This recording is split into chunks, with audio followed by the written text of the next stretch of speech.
It is top 5 time once again. What? And this week is top 5 anti-heroes. What? Oh yeah. So, our list is in no particular order, but here it is.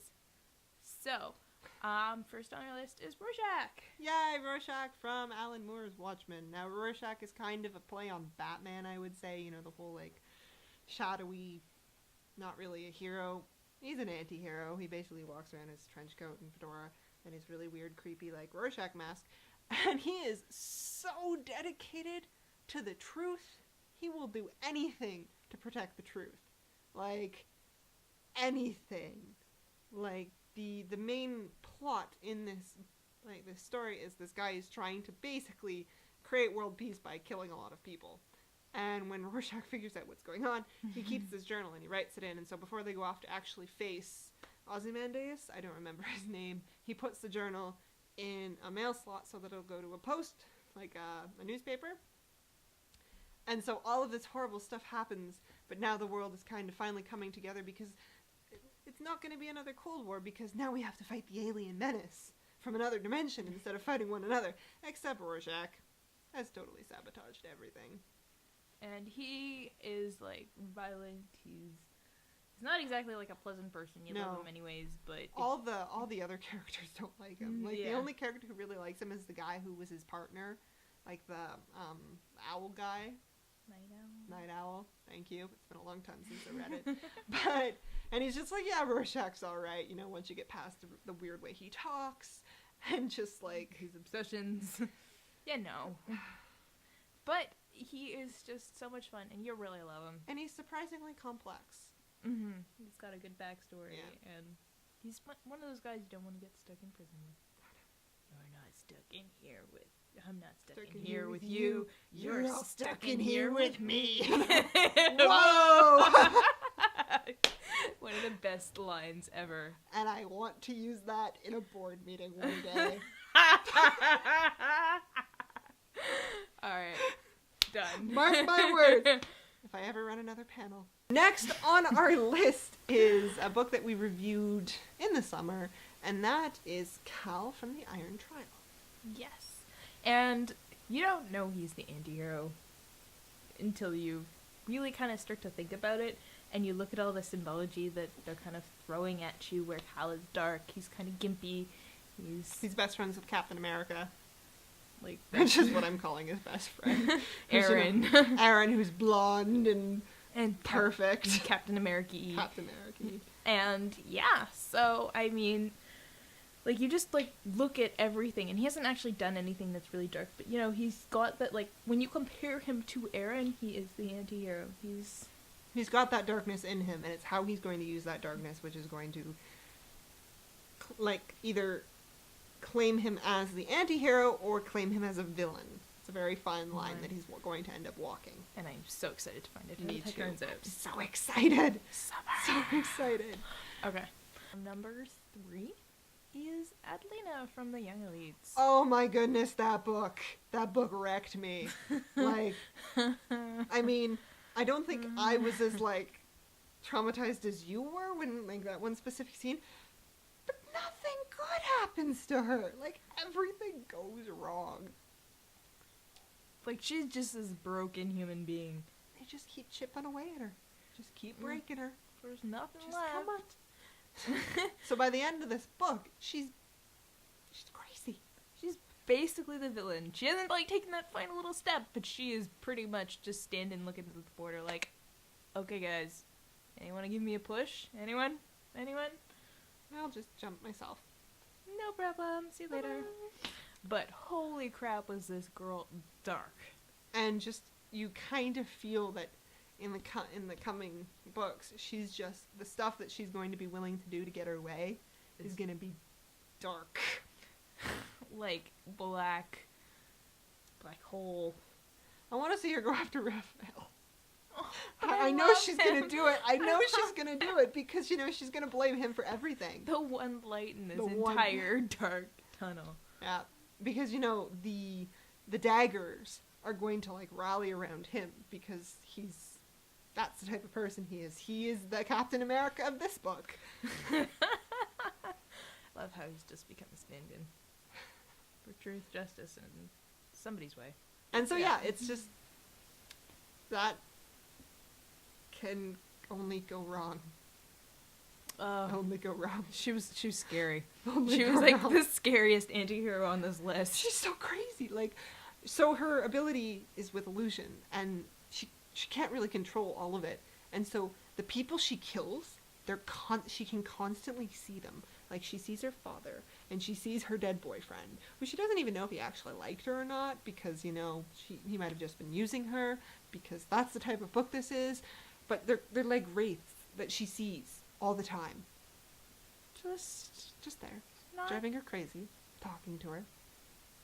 new. Not fun. Next on our list is Timothy Cavendish from Cloud Atlas. Now, I haven't read this book personally. I have seen the movie. I love the movie. I don't think everybody loved the movie. I love the movie. And I loved Timothy Cavendish. It was a lot of fun. I think that the Timothy Cavendish story, the movie adaptation, is the most spot on out of everything in the back. That character, I loved him. Like, with all the other, like, every section of this book, you know, nesting dolls of stories. He has the most distinct voice out of all of them. And he is so like, I am the best. This happened to me because everybody else is the worst. He has basically screwed over everyone he knows in some way. He's borrowed money. He's not paid people back. He's slept with people's wives. He slept with his brother's wife. And so he works, he's publishing. And he publishes this Irish gangster's book. And it tanks. But then at an award ceremony, the Irish gangster kills a literary critic. And the book explodes. And he's making a lot of money. Except, of course, the Irish gangster is sent to jail. And so the Irish gangster's brothers are like, hey, where's our money? And he does not have it because he spent it all. And so he basically runs off to try and get help. And his brother says, okay, you know what? I can put you up in this place. You'll lie low for a while. Nobody will find you. Turns out it's like a crazy, like... it's an old folks insane asylum, more or less. Like, think One Flew Over the Cuckoo's Nest kind of thing. with a nurse Ratchet and everything. And so he has to get out. And so he, like, stages this revolution. And it's amazing. It's so funny. So cute. It could just be, like, a little short film all on its own. You'd love it. But it was probably one of my favorite parts of that movie. He's not a nice guy. In no way, shape, or form. And he has a lot of regrets. And he's just kind of... Because he's always been a coward. So this, like, his story is him finally facing up and taking responsibility for his actions. It's never really explained if that's going to carry over into his life afterwards. Because this is his memoir. He's writing this post-experience. And the way it's written is very kind of self-congratulatory. So has he really actually changed? You don't know. Is he a reliable narrator? Not in the slightest. So, It's who knows? The story could have probably not even happened. Like, it could have, like, read into this way too far, just being like, yes, they locked me up here, and oh, you know, fought like this, and this, when it was fairly just a mild inconvenience to get out. You don't know. You can't trust him. But he is so much fun. He's so much fun. Last we have... Cabal. And we just did film a review on Brothers Cabal. He is such a dick, and I love him. That's basically it.